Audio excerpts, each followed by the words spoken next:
Pemirsa, setelah polemik ijazah Jokowi, isu baru mencuat mengenai rencana pelaporan skripsi milik Jokowi saat kuliah di UGM. Jokowi sendiri menanggapi hal tersebut dengan santai dan mempersilahkan pihak-pihak tertentu untuk melaporkannya.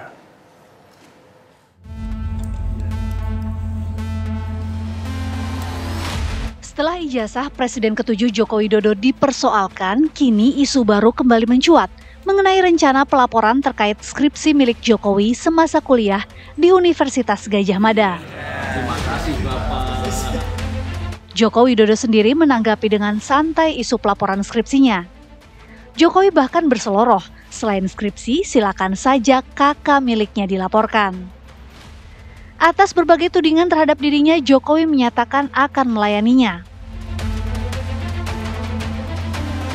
Dilaporkan saja setelah ijazah, nanti dilaporkan, nanti skripsinya dilaporkan, setelah itu kakaknya dilaporkan, setelah itu KTP-nya dilaporkan, setelah itu SIM-nya dilaporkan, terus nanti sertifikat tanah rumah dilaporkan.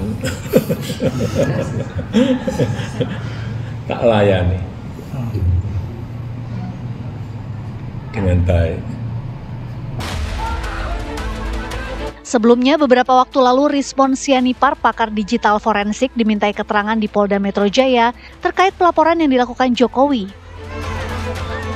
Rizwan sendiri menyatakan ia diminta keterangan sebagai terundang.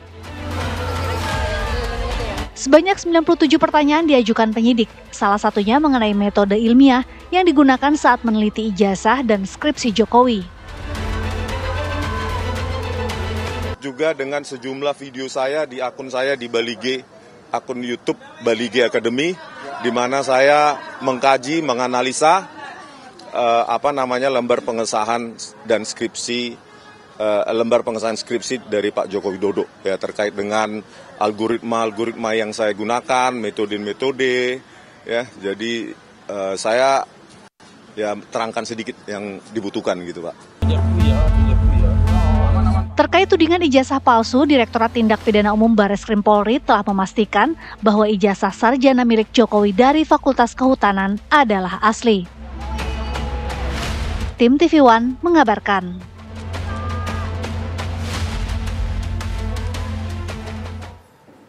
Pemirsa, setelah ijazah Presiden ke-7 Joko Widodo dipersoalkan, kini isu baru kembali mencuat mengenai rencana pelaporan terkait skripsi milik Jokowi semasa kuliah di Universitas Gadjah Mada. Padahal sebelumnya terkait tudingan ijazah palsu, Direktorat Tindak Pidana Umum Bareskrim Polri telah memastikan bahwa ijazah sarjana milik Jokowi dari Fakultas Kehutanan adalah asli.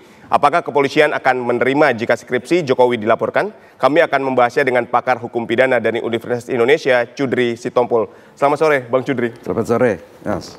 Baik, Bang Cudri, ini gimana? Ketika kita lihat pertama ijazah sudah dikatakan identik oleh Bareskrim Polri, kemudian Bareskrim dilaporkan. Nah sekarang lagi nih skripsi yang dijadikan persoalan. Anda menilainya dari kacamata hukum seperti apa? Ya, kita mesti memahami dulu ya bahwa ijazah itu adalah rangkaian dari suatu syarat-syarat tertentu gitu loh. Jadi tidak mungkin ijazah itu bisa dikeluarkan tanpa memenuhi syarat-syarat tertentu. Nah, ini dalam ketika masalah ijazahnya menghadapi jalan yang katakanlah jalan yang sementara ini buntu? Ya, jangan buntu dulu, tapi ya ada halangan lah ya, halangan karena Bareskrim itu di dalam penyelidikan udah memeriksa bahwa ijazahnya identik gitu. Nah, tapi kan ada kejanggalan-kejanggalan yang menurut orang orang yang mengadu lah ya, yang mengadu itu bahwa ada kejanggalan-kejanggalan. Salah satu kejanggalannya itu skripsi gitu loh. Nah, kalau misalnya itu skripsinya palsu, ya bisa juga kena pidana juga gitu loh. Ya kan, nah, jadi saya kira ini memang kalau masyarakatnya ini melihat, wah ini kok jadi berjilid-jilid gitu loh. Berjilid ini karena memang dari para pihak ya yang terlibat dalam perkara ini ya tidak mau menyelesaikan secara baik-baik gitu. Sebenarnya kan masalah ini bisa selesaikan dengan baik-baik ya, termasuk institusi yang mengeluarkan ijazah itu kan. Betul. Nah itu maksud saya. Jadi kan ketika sekarang ini dilaporkan ijazah, kenapa tidak sekalian aja dari awal ketika memang meragukan ijazah kemudian skripsinya dilaporkan saja ijazah dan skripsi milik Jokowi gitu. Artinya kan ketika dilaporkan berbarengan ini akan diperiksa berbarengan baik itu oleh Barreskrim misalnya. Ya, karena saya katakan tadi dalam melaporkan atau mengadukan ijazah itu menghadapi satu masalah gitu ya. Jadi dicari masalah yang lain gitu loh ya. Akhirnya kesannya kayak dicari-cari kan? Iya. Ya bukan dicari-cari, ya bisa juga dikatakan cari-cari, tapi kan ini ya seperti ada ungkapan hukum itu walaupun langit runtuh keadilan itu ya harus ditegakkan, keadilan ya, fiat justisia ruat celium itu. Jadi kan jadi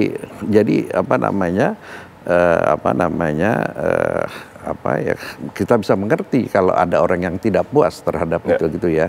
Karena kan kembali lagi kalau kita lihat secara yang lebih luas, ya konstitusi kita bilang kan negara itu harus melindungi segenap bangsa dan tanah air gitu loh. Jadi baik melindungi orang yang mengadu maupun yang diadu mestinya ini kan gitu loh ya, dilindungi oleh negara, diakomodasi secara hukum itu ya, karena dimungkinkan aja gitu loh. Nah, kalau ini kan untuk menghindarkan, itu kan udah dibilang pernah diperiksa ya, padahal juga itu kan belum nebis in idem ya. Jadi nebis in itu suatu perkara yang sudah berkekuatan hukum tetap, tidak boleh lagi dipermasalahkan lagi itu ya. Ya dicari ini gitu. Memang sih jadinya memang memberikan kesan yang ini yang seperti Anda katakan tadi dicari-cari, tapi itu kita mau katakan apa lagi, itu memang hak orang ya yang menyatakan tidak pas gitu ya. Nah nanti kita lihat di mana ujungnya gitu. Saya kira ini kan masalahnya bisa sederhana selesai ya kalau misalnya institusi dalam hal ini UGM baik rektorat maupun dekanat memperlihatkan semua bentuk aslinya. Bukan aslinya kan di persyarat saya katakan tadi ya kan, untuk dapat ijazah, seseorang dapat ijazah kan memenuhi syaratnya. Apakah syarat-syarat ini dipenuhi gitu loh. Nah, jadi kan yang dimasalahkan oleh yang mengadukan ini itu kan yang dibilang palsu itu bisa fisiknya palsu, bisa isinya palsu gitu loh. Ya kan? Mungkin fisiknya betul ini, tapi kan isinya tidak. Jadi memalsukan surat itu bisa bentuk fisik dan isinya yang tidak benar, atau fisiknya benar, isinya tidak sesuai dengan ketentuan. Bang Cudri, tapi gini, yang disoroti adalah ketika pertama ijazah palsu ini dilaporkan ke Barreskrim, kemudian Barreskrim menyatakan identik, akhirnya penyidik Barreskrim dilaporkan oleh pihak pelapor. Nah sekarang kan sama nih, kemana akhirnya skripsi ini akan dilaporkan?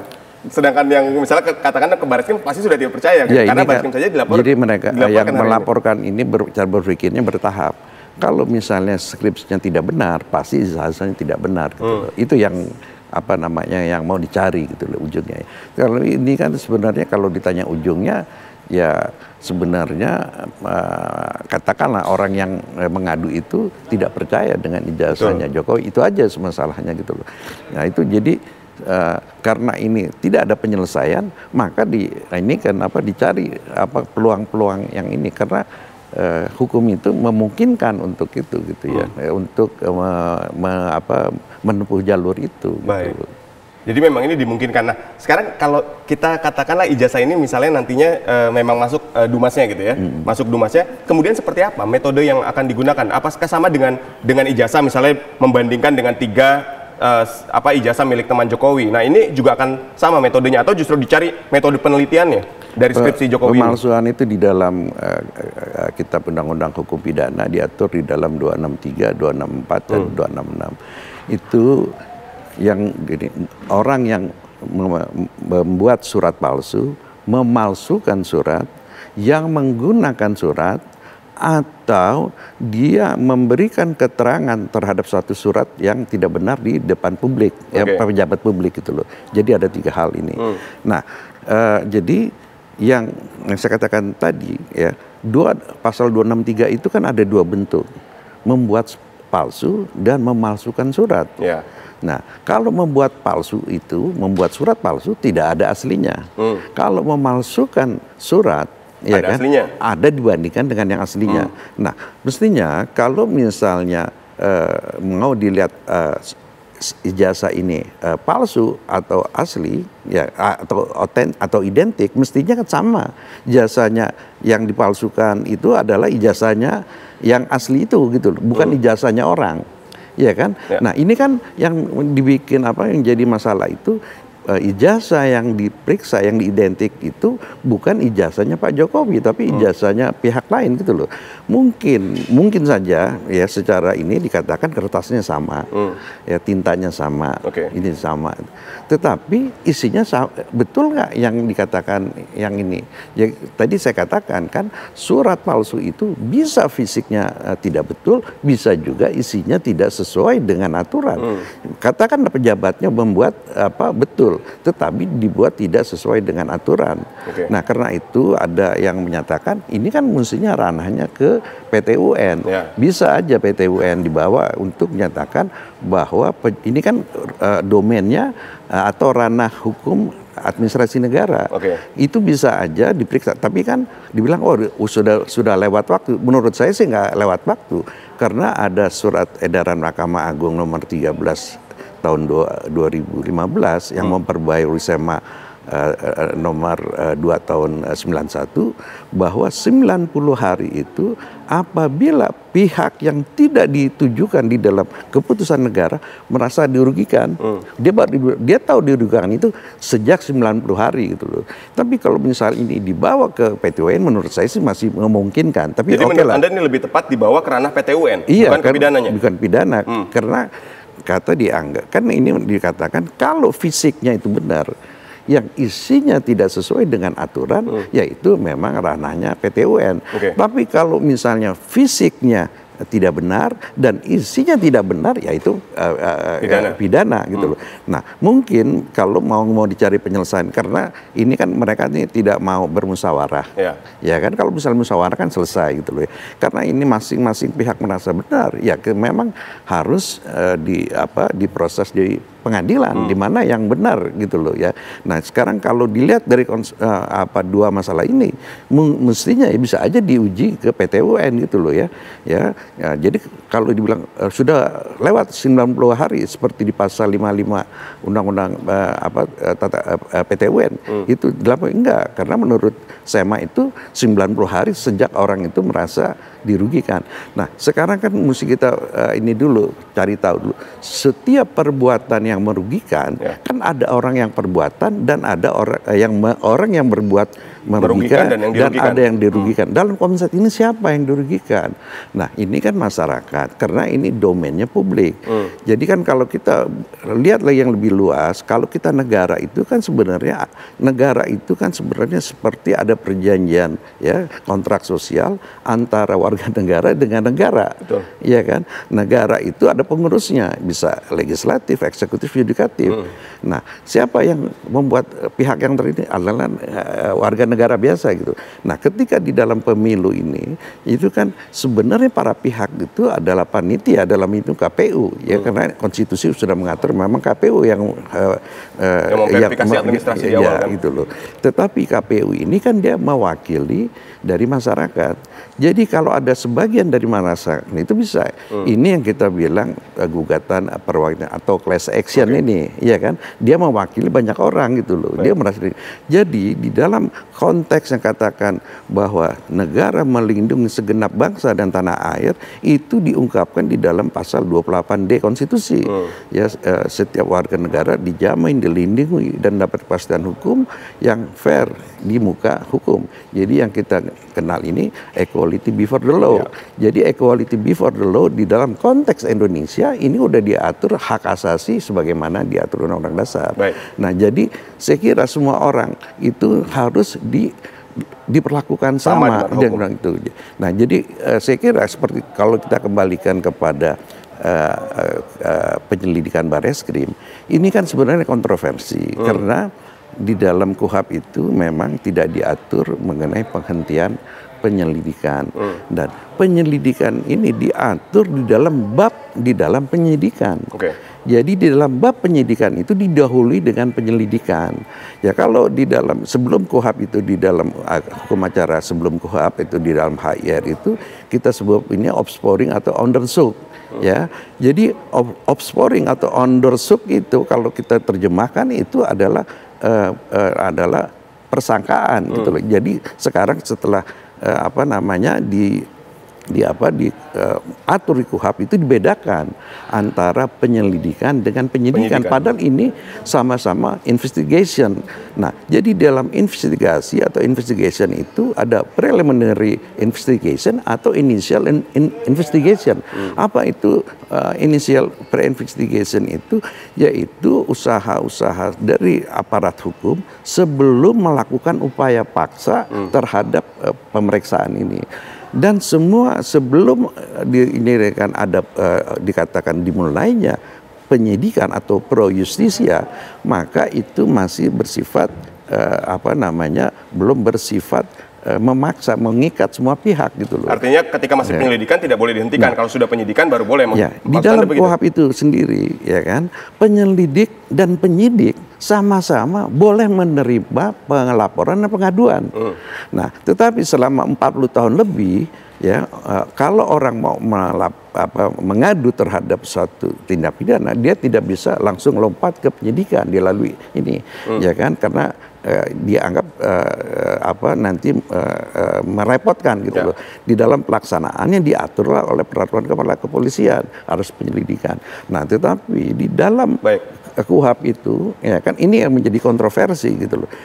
Penyelidikan itu tidak diatur penghentian penyelidikan. Ya, kami sudah mendapatkan poinnya, Bang Jurdri. Jadi gini, yang menarik ini kan seolah jadi drama berkepanjangan. Di pertama ada 2 dumas. Dumas pertama soal ijazah, dumas berikutnya adalah Jokowi melaporkan 5 orang ini kan, ada fitnah, pencemaran nama baik. Nah, apakah juga ketika nanti ada dumas mengenai skripsi ini, Jokowi juga membuat dumas lagi mengenai fitnah dalam skripsi ini? Jadi kan jadi drama berkepanjangan nih.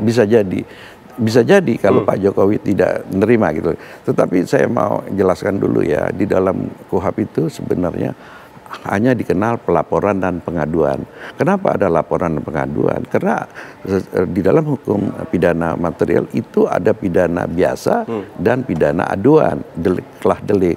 Nah, kemudian di dalam perkembangannya kepolisian itu mengembangkan pengaduan masyarakat, dumas. Iya kan, jadi sebelum masyarakat membuat pelaporan difilter dulu ya, dengan pengaduan masyarakat itu. Tetapi di dalam KUHP itu tidak diatur mengenai pengaduan masyarakat. Yang itu kan sebenarnya kalau pengaduan itu sifatnya personal, telah delik. Jadi orang tertentu saja yang bisa mengadukan, misalnya dia dihina, dicemarkan nama baik, atau pencurian di dalam rumah tangga, atau perzinahan. Ya, perzinahan dalam rumah tangga, ya kan, itu hanya orang-orang tertentu aja yang boleh mengadukan, orang lain nggak boleh. Ya, nah, artinya dengan Pak Jokowi langsung mengadukan juga boleh berarti di sini? Loh, bisa ya. Cuman saya mau jelaskan, istilah pengaduan masyarakat itu tidak dikenal di dalam KUHP, yang dikenal pelaporan dan aduan. Nah, tapi dalam perkembangan ini seperti yang setelah dijelaskan saya tadi gitu. Baik, ya kita akan sama-sama melihat ya. Artinya laporan mengenai keaslian dari skripsi Jokowi, dan Jokowi juga menyatakan bahwa saya akan meladeni ini gitu. Nanti kita akan lihat apakah ini akan jadi sebuah drama atau babak baru terhadap laporan ini. Sekali lagi terima kasih Bang Jurdri telah berdialog dan berbagi informasi kepada kami. Kita jadi tambah pengetahuan mengenai kasus ini. Sekali lagi saya ucapkan terima kasih. Sama-sama. Pemirsa, Presiden ke-7 RI Joko Widodo menanggapi santai munculnya surat usulan pemakzulan terhadap Wakil Presiden Gibran Rakabuming Raka. Informasi yang akan kami hadirkan sesaat lagi.